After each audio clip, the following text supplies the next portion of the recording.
हाँ।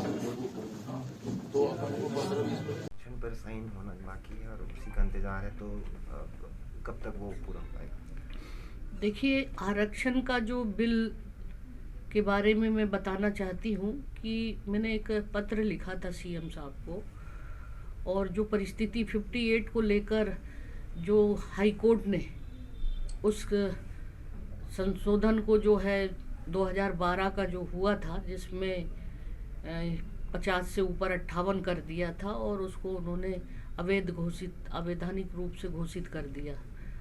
और पूरे प्रदेश में जिस तरीके से एक असंतोष का वातावरण, क्योंकि इसमें 58% को तो उन्होंने अवैधानिक कर दिया, लेकिन जो परिस्थिति थी आदिवासियों की 32% था, वो घटकर 20% में आ गया। और पूरा सर्व आदिवासी समाज ने इसको पूरे प्रदेश स्तर पर जन आंदोलन शुरू किया, और मैंने और लोगों ने मुझे आवेदन दिया, राजनीतिक दलों ने, सामाजिक संस्थाओं ने, कि हमारा 20 से 32 बढ़ाए जनजाति समाज, क्योंकि उन्हीं का घटा था। ओबीसी का तो यथावत था, एससी का भी यथावत था। तब मैंने मुख्यमंत्री जी को कहा था, लिखा था, और व्यक्तिगत तौर पर भी मैं जानकारी ले रही थी कि इसमें तत्काल कार्रवाई होनी चाहिए। पूरे प्रदेश में एक असंतोष का वातावरण है, और मैंने स्पेशल आज मैं आपको बता रही हूँ, केवल जनजाति समाज के लिए ही सत्र बुलाने के लिए मांग किया था, कि चूँकि इसमें केवल आदिवासी वर्ग का ही 32 से 20 हुआ था, और इसके लिए मैंने कहा था, मतलब एक सुझाव के तौर पे कहा था कि अगर अध्यादेश लाना चाहें तो अध्यादेश लाइए, या विशेष सत्र बुलाना है तो विशेष सत्र बुलाए। जैसा भी सरकार ने इसको विशेष सत्र बुलाकर ये मतलब संशोधन विधेयक लाए। अब देखिए, मैं आज पहली बार आप लोगों के सामने ये जानकारी दे रही हूँ कि मैंने केवल जनजाति समाज के लिए सत्र बुलाने की बात कही थी। अब इस विधेयक में ओबीसी, आपका अन्य समाज का 3% और एससी का समाज का 1% और 32। तो ऐसी परिस्थिति में मेरे सामने अब ये आ गया कि जहां 58% पर कोर्ट अवैधानिक घोषित करता है, तो ये बढ़कर 76 हो गया।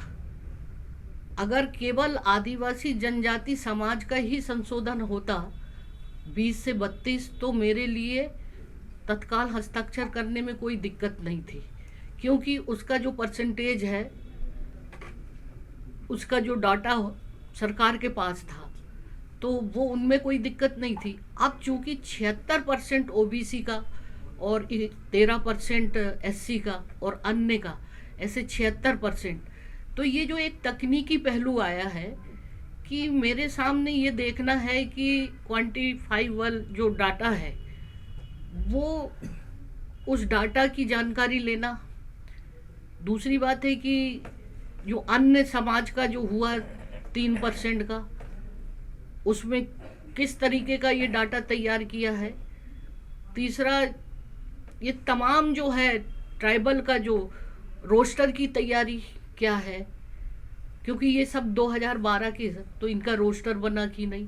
कल को भविष्य में फिर वैसे ही स्थिति हो जाएगी, जहां 58% को पर कोर्ट जब उसको अवैधानिक करता है, तो 76% की स्थिति में क्या होगा आप बताइए। ये, और मैं आज अगर दस्तखत करती हूँ तो फिर स्थिति वैसी ही हो जाएगी। तो मैं ये जानना चाहती हूँ कि सरकार ने क्या आधार मानकर इस कब इतना ज़्यादा आरक्षण बढ़ाया है, और ऐसी परिस्थिति में अगर मामला फिर उलझ जाएगा तो ना एससी को फ़ायदा होगा और ना ही इसमें ओबीसी को या जनरल को, ना एसटी को।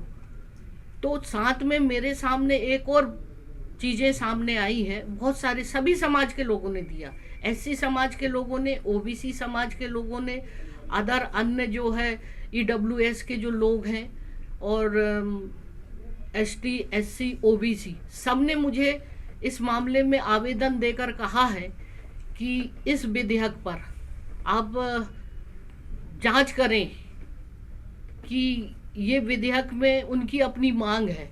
तो विभिन्न आवेदनों का भी मैं परीक्षण कर रही हूँ, एकदम बिना सोचे समझे एकदम हस्ताक्षर, तो क्योंकि इसमें सभी लोगों ने आपत्ति लगा दी है जो मेरे पास ज्ञापन आए हैं, तो मैं वो सब चीज़ें देख रही हूँ और वो तमाम चीज़ों से मैं संतुष्ट हो जाऊँ, क्योंकि ये मामला अब बहुत बड़ा हो गया है।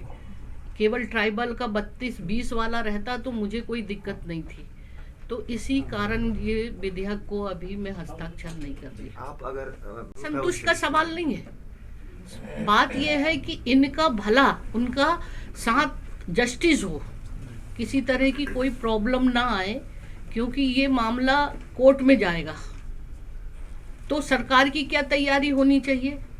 फिर वैसी स्थिति अगर हो जाए और वहाँ पर जो हाई कोर्ट ने जो निरस्त किया है उन पहलुओं को भी हम देख रहे हैं कि उन्होंने पहले ही कहा था कि आपके पास क्या डाटा है, किस आधार पर आपने 2012 में आपने ओबीसी को बढ़ाया और किस आधार पर एससी को कम किया और किस आधार पर एसटी को बढ़ाया।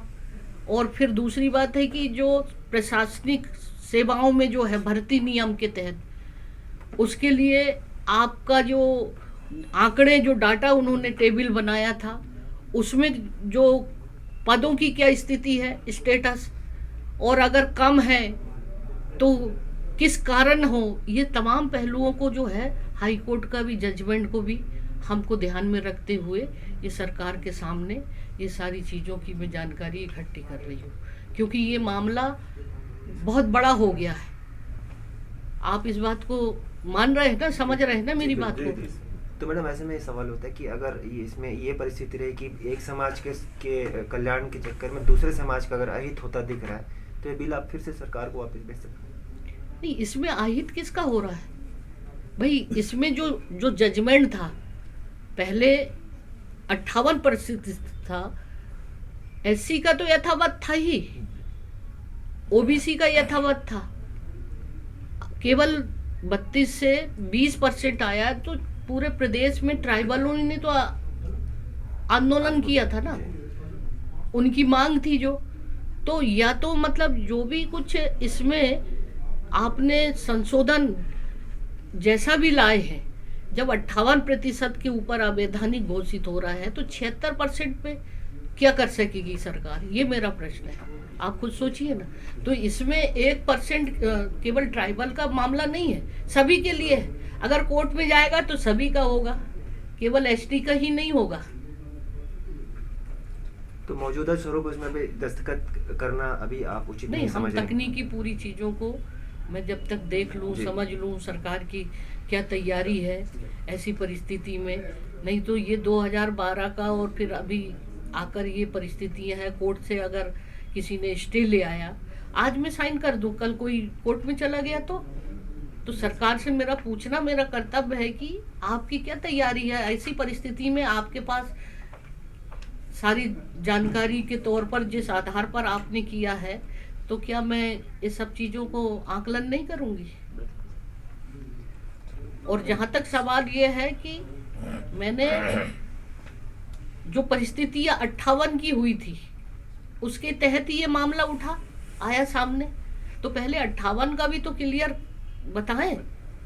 अब तो 76 हो गया है, तो मैं अगर केवल वो पहले वाले 2012 का डाटा 58 का ही अगर समाधान हो जाता, क्योंकि स्थिति उससे उत्पन्न हुई।